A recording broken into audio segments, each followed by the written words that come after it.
abang saya enggak dari rumah kan. Dia waktu itu ke pasar. Pas dia pulang, saya masih berani takut untuk ketemu abang tadi itu. Takut terjadi yang pernah dia ucapkan kan, katanya mau bunuh kemanapun saya pergi, kemanapun ketemu saya, tetap dibunuhnya katanya kan.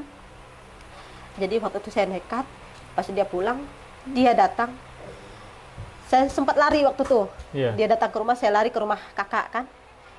Saya ngintip, kata dia lihat sendal nih, ada sendal perempuan. Ini ada sendal siapa? Kok ada sendal perempuan? Katanya kan. Amma yatasaalun. Assalamualaikum warahmatullahi wabarakatuh.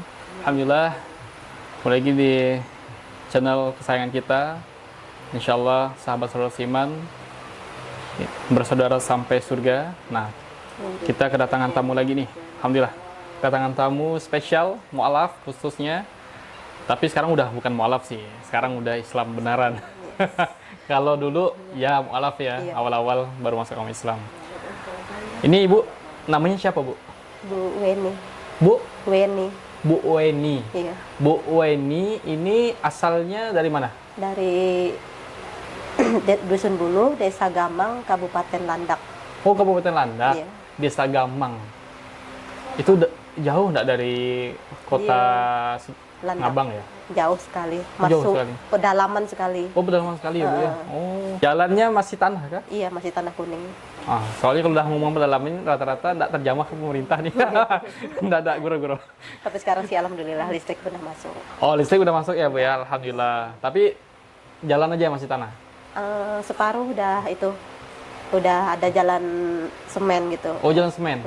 Itu inisiatif dari desanya atau malah? Dari desanya. Oh, dari desanya. Tapi kan tanah desa besar ya bu. Iya, alhamdulillah. Kok ngarah ke politik ya? Agak tegang ya. Alhamdulillah. Ibu suku Dayak berarti kan? Iya. Karena Landak tuh kebanyakan Dayak. Dayak apa bu? Dayak Ahe. Ah, kan tadi Ahe, sekarang Ahe juga. Berarti nyambung kalau ngomong ya bu ya? Insya Allah.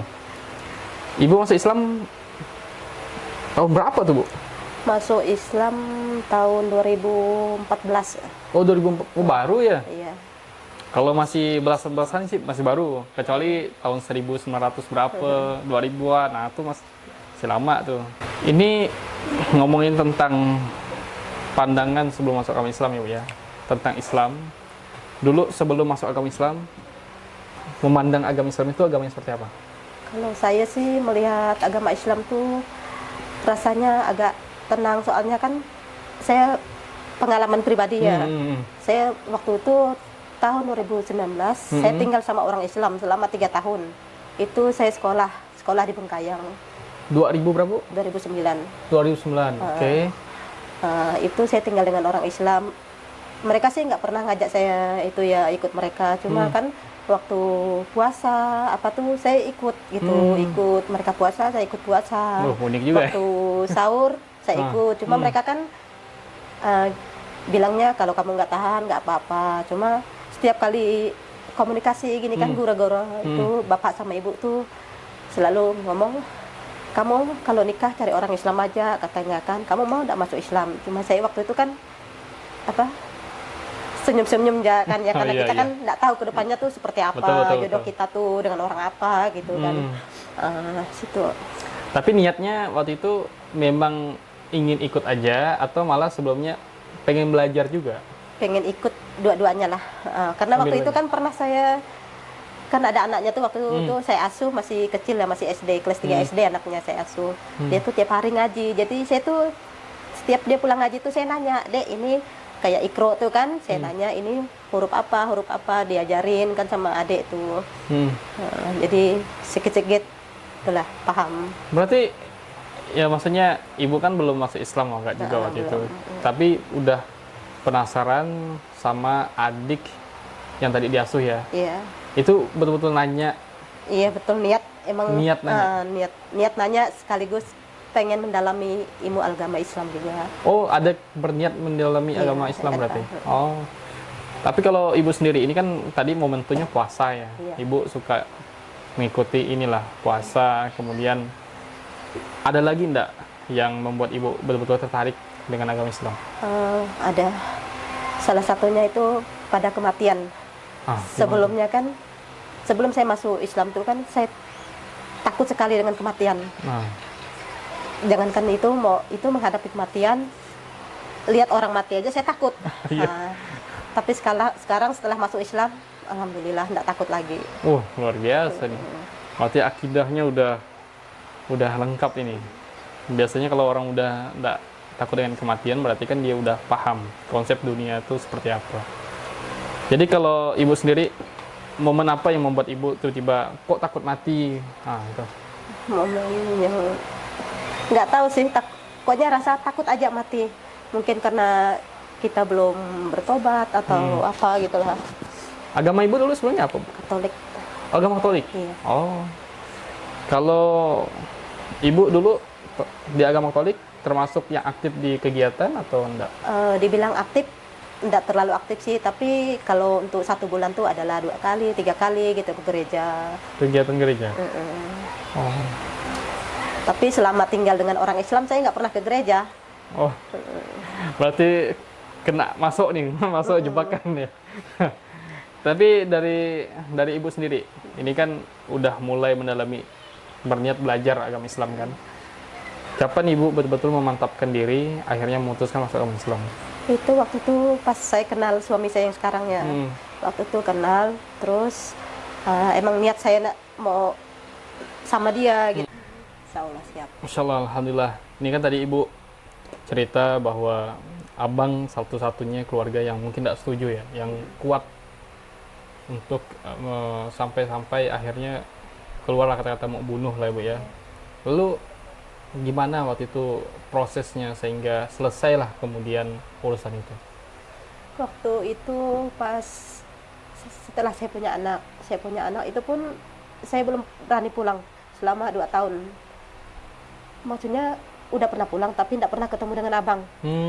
Saya waktu itu ditelepon dengan kakak kan, kalau dia kan sering merantau, kalau dia nggak ada di rumah saya ditelepon kakak, kalau kamu pulanglah kata kakak, abang udah nggak ada di rumah. Pas kakak telepon bilang abang nggak ada di rumah, kami pulang.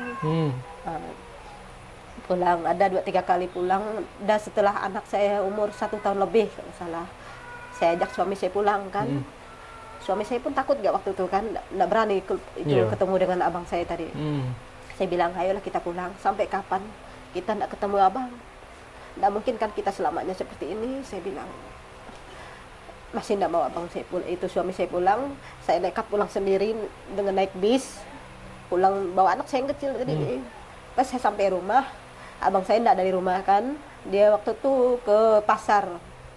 Pas dia pulang, saya masih berani takut untuk ketemu abang tadi itu, takut terjadi yang pernah dia ucapkan kan, katanya mau bunuh aku, kemanapun saya pergi, kemanapun ketemu saya tetap dibunuhnya katanya kan. Jadi waktu itu saya nekat, pas dia pulang, dia datang, saya sempat lari waktu itu. Dia datang ke rumah, saya lari ke rumah kakak kan, saya ngintip, kata dia lihat sendal nih, ada sendal perempuan, ini ada sendal siapa kok ada sendal perempuan katanya kan. Saya masih takut pulang waktu itu. Dengan beranikan diri saya pulang, ketemu abang nih, itu pun enggak ada ngomong sama sekali. Mungkin dia udah berubah pikiran tadi, dia ngelihat anak saya kan. Pas ditanyanya, dia langsung nanya suami saya kan, mana bapak katanya kan. Anak saya ini tadi belum terlalu lancar ngomong, karena baru umur 1 tahun lebih. Ada di rumah katanya, enggak ikut pulang, enggak. Kenapa enggak diajak pulang, kata diam aja anak saya tadi kan, karena dia enggak tahu kan. Habis itu saya diam pun enggak lama, dia langsung ngomong dengan saya tadi nih. Tegang nih. Cuma saya diam aja, masih takut tadi, saya takut. Terus dia nanya, kemana suamimu, kok enggak diajak pulang? Alasan saya waktu itu, suami saya kerja, enggak bisa ditinggalkan. Jadi pas waktu itu bulan 10 kalau nggak saya pulang. Bulan 10 pas mau Natal, kata abang saya, nih nanti Natal pulanglah katanya kan, ajak suamimu pulang. Di situ saya ingat lagi dengan omongannya tadi itu, ingat takut dibunuh kan. Nanti waktu saya pulang, ajak suami saya takut dibunuh. Ya, habis itu saya pulang ke Pontianak, saya ngomong dengan suami saya pelan-pelan, saya bujuk lagi suami saya kan, kita pulanglah, abang nyuruh pulang. Masih enggak mau suami saya kan. sampai kapan? Pokoknya udah berhenti saya ajak suami saya tadi pulang. Sampai kapan kita nggak ketemu saudara? Nggak mungkin kan itu abang tuh sampai setega itu dengan kita, kan mungkin itu hanya omongan dia, nakut-nakutin kita gitu kan. Habis itu dengan beranikan diri kami pulang, itu pas ketemu di jalan diam seperti biasa ngomong, tapi pikiran saya masih takut, udah tuh ketemu di jalan sampai jam 4 sore dia ketemulah dengan suami saya tadi ke rumah kan, ketemu nggak lama tak ada basa-basi apa tuh kan, langsung dia ngajak abang saya nyuci motor ke sungai kan, pas maghrib. Pikiran saya udah kacau ini. Saya ingat omongan dia tadi tuh di sungai, kok sampai hampir Isya nggak pulang-pulang nyuci motor tadi tuh kan, pikiran saya takutnya ada terjadilah. Pas nggak lama dipulang, bersyukur tadi alhamdulillah kan nggak terjadi apa-apa. Sampai sekarang alhamdulillah aman. Udah baik, udah itulah dengan kita udah berubah dah. Tapi kalau waktu menikah itu dihadiri sama orang tua? Nggak ada sama sekali. Nggak ada sama sekali. Berarti dari keluarga nggak ada yang datang? Nggak ada. Berarti memang nikahnya tanpa ada keluarga pihak ibu ya? Nggak ada. Pihak suami aja berarti?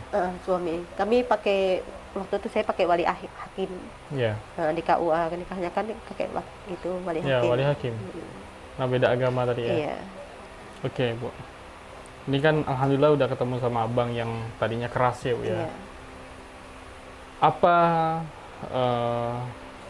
selanjutnya yang Ibu pikirkan setelah baikan hubungan dengan keluarga, sehingga ya mungkin kita pengen juga tahu apa sih kehidupan Ibu setelahnya, apakah ada ujian-ujian lain yang datang atau malah nggak ada ujian lagi yang berarti lah ya, selagi sekarang udah punya suami, punya anak, ya mungkin dah aman-aman aja, atau ada ujian lainnya?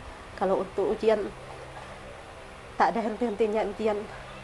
Dari ekonomi kan, ekonomi waktu itu pernah saya berpikir untuk balik lagi ke agama asal. Karena ujian ekonomi kan suami belum kerja kan. Sampai saya bilang kalau seperti ini terus, udahlah kita masing-masing aja, saya bilang suami saya kan, karena kehidupan kita tidak ada perubahan, saya bilang kan. Sampai suami saya itulah, dan dengan pikiran saya kan, sabarlah, kata dia, namanya baru berumah tangga pasti ya banyaklah ujian, kata suami saya ini kan, kita sabar-sabar ya. Sampai kapan kesabaran ini, ada batasnya, saya bilang kan. Kita kan nggak tahu rezeki dari mana, kata suami saya. Suami saya alhamdulillah sih selalu menguatkan saya kan. Pasti ada nanti rezekinya, kata suami saya itu. Terus saya pernah ada tetangga saya ini ngomong, itu tetangga saya ini kan sekaligus guru ngaji saya sekarang lah ya. Saya tuh kalau ada masalah apa gitu kan, selalu curhat ke guru ngaji saya tuh. Saya bilang kalau kayak seperti ini terus saya mau balik kayak Kristen lagi. Sampai guru saya bilang, nggak usah, katanya, kamu sabar-sabar aja dulu, katanya kan. Suatu saat pasti bisa melewati ujian itu, katanya. Waktu itu saya belum terlalu aktif di pengajian sih, cuma waktu itu ada kajian di depan rumah kan, di surau tuh, cuma waktu itu belum ngaji, belum baca Al-Quran kan, masih cuma sekedar dengar ceramah-ceramah kan. Ceramah. Yang udah mulai aktif benar ngaji itu setelah hamil berapa bulannya, awal bulan tahun 2019 lah. Udah mulai itu baca Al-Quran kan, itu sih. Alhamdulillah. Lalu dengan ujian-ujian tadi itu kan sempat mau ini ya, mau kembali lagi ke agama sebelumnya. Selain suami yang menguatkan, apa lagi itu, Bu? Yang menguatkan saya, pertama anak saya lah. Anak saya kan tidak mungkin kan, saya itu kan kayak seperti saya lah ya. Dari ya kalau bisa dari awal harus mengerti agama gitu, dari kecil harus diajarkan benar-benar. Itulah yang menguatkan saya. Setelah penyesalan, kapan Ibu memantapkan lagi hati untuk mencintai kembali Islam sepenuhnya? Awal tahun 2019. Ada apa? Momen apa itu? itu nggak tahu kenapa ada momen apa, mungkin waktu itu pas saya hamil anak kedua. Di situ saya nggak tahu, tiba-tiba pikiran saya tuh seperti kayak ada yang bisikin gitulah, harus sering-sering ibadah, sering sholat, terus ngaji. Setiap malam saya pergi ngaji waktu itu. Pergi ngaji, cari guru kan. Sampai saya hamil 8 bulan. Disuruh guru berhenti ngaji dulu kan. Karena waktu itu kan melewati hutan kan. Nggak ada jalannya, jalan hutan. Ke rumah saya itu kan saya tinggalnya di perkebunan. Rumah jauh dari rumah-rumah orang gitu lah. Tapi saya nekat untuk belajar ngaji. Sampai guru saya suruh istirahat dulu ngaji karena takut ada apa-apa di jalan kan. Saya jalan kaki kan, ngaji malam-malam. Pas habis sisa saya pergi ngaji sampai sekarang. Sampai sekarang rutin ngaji? Iya, alhamdulillah. Alhamdulillah. Lalu setelah rutin ikut kegiatan pengajian, hal apa yang membuat ibu semakin ini ya, bersyukur dengan keadaan sekarang? Hal yang paling bersyukur itu kayak ekonomi sih, alhamdulillah udah mulai naik udah. Yang dulunya kayak untuk makan sehari-hari pun susah, sekarang alhamdulillah. Itu yang membuat saya paling bersyukur. Terus keluarga juga sudah mendukung apapun aktivitas saya kan. Udah, itu bentuk syukur lah ibu ya. Lalu apa harapan kedepannya dari seorang ibu yang ingin anaknya belajar agama Islam dari kecil sehingga di kemudian hari menjadi keluarga yang ya mungkin pengen secara mental keluarga itu bahagia? Harapan saya sih pertama untuk para mualaf lah ya. Untuk para mualaf, jangan pernah menyerah dengan ujian-ujian. Setiap ujian pasti ada permasalahannya, pasti bisa melewatinya.